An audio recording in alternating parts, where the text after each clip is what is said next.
Sikhuluma ngesihlahla somlahlaNkosi, sikhuluma ngesihlahla okuyisimila esijulile esinemsebenzi eminingi kodwa ebuyigqame kakhulu phakathi kwabantu noma phakathi kwethu njengesizwe ukuba isihlahla esikwaziyo ukuqoqa noma ukulanda umphefumulo wabantu asebedlulele kwelamathongo.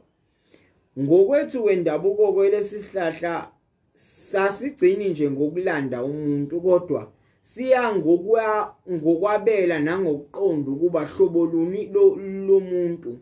Mangikhuluma ngohlobo ngikhuluma ngesigaba. Uma sikhuluma ngomuntu ohambe engumuntu wesilisa noma umnumzana wayelandwa ngehlahla lomlahlaNkosi. Kube khona ihlahla elilanda abantu besifazane okuyihlahla lomgani. Kube khona ihlahla elilanda abantu besifazane abangamantombazane okuyihlahla lomthole. Kepha ngizogxila la kumlahlaNkosi.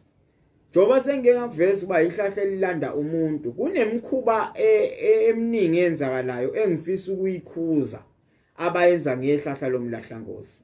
Okokuqala, ihlahla lomlahlaNkosi alimlanda umuntu esibhedlela engashonelanga khona.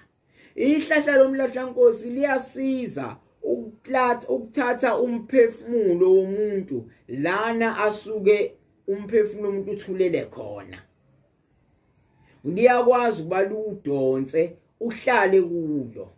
Ngakho kuwumkhuba ongemuhle nabantu abawenzayo. Uthola ukuthi umuntu uthulele ekhaya bese thathwa eyiswe emakhazeni, mhlayo ulandwe emakhazeni, ufice sebefika nehlahla sebomlanda emakhazeni. Lokho kungumkhuba, akulona isiko, kuphambene, kurong. Kube khona futhi umkhuba wesibili lana okuthola ukuthi umuntu seyatshalwa. Mayesetshalwa esefakwa phansi sethunwa bese egqitshwe nehlahla akafaka umuntu phansi emgodini nehlahla. Ihlahla liyilona ahamba nalo mase yalapha bese libuyiswa lizobekwa ligoqwe lihlonye emsamo. Ngosuku lwesikhombisa la nihlambulula izinto nehlahla libese liyahlanjululwa ngenyongo bese liyaphanyekwa lapha emsamo elinde manje amasiko akhe onke nezigaba zokwenzelwa zona. Asikhumbule ukuthi umuntu wesilisa kunemsebenzi enzelwa yona mayiqeda ukwedlula emhlabeni. Ngingathi sekwenziwa lo msebenzi ingoba usuke sekwazi ukuba abuye phakathi kwekhaya abe isibusiso nethonge lihle ngoba usehlanjululiwe. Ngakho lo mkhuba ukuthi nithathe ihlahla nigqiba lapha niyamxosha lo muntu phakathi kwaleli khaya. Ubungozi lobo enibenzayo okungalona isiko.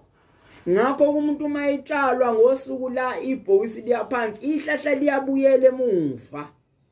Aliphathiswa nombani. Lona osuke kade liphethe uyena futhi ohamba naleli okhuluma lapha aphinda libuyisele endlini. Ngosuku lesikhombisa la kuthiwa kuhlanjululwa amageja noma kuhlanjululwa amafosholo lapho ke manje naye asezohlambuluka khona sekuhlanjulwe leli hlahla kanye nayo yonke izinto ebekade isebenzisa ukumtshala. Ngakho ke umkhuba lona abantu abawenzayo engithi angukhuze ngoba abanye bayawenza ngenxa yokuswela ulwazi. Akuphele ukuthathwa kwehlahla liyolanda umuntu emakhazeni engashonelanga emakhazeni. Uma umuntu eshonele esibhedlela ninalo ilungelo lokumthatha ngehlahla. Uma kodwa umuntu eshonele ekhaya washonele emgwaqeni funani ihlahla liye lapho athulele khona limthathe lapho. Ngakho ke ihlahla lomlahlaNkosi ezinye zezihlahla ekumele ihlonishwe ezinamandla ajulile ngoba sinomphefumulo kuso, kuphila umphefumulo kuso, njengamathambo enyoka.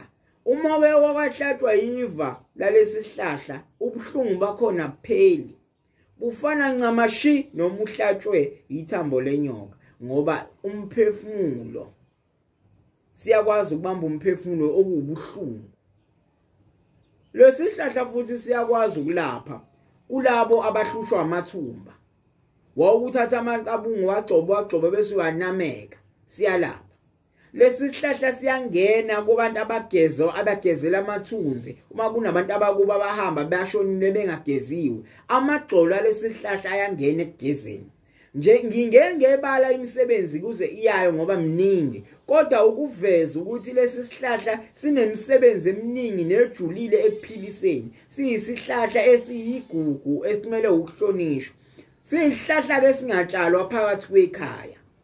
Singatshalwa onqenqemeni lothango ngoba siyisihlahla esikwazi ukudonsa nemiphefumulo nemimoya yonke.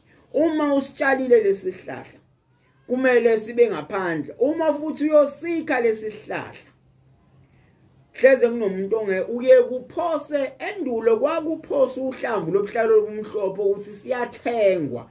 Udiliza yonke amathunzi asengamile ukuba sikwazi kuyomumatha noma ukumukela umphefumulo walo muntu eniyomlanda. Yingakho ke namhlanje ke kuthiwa phosa imali emhlophe bese ke uyasikha.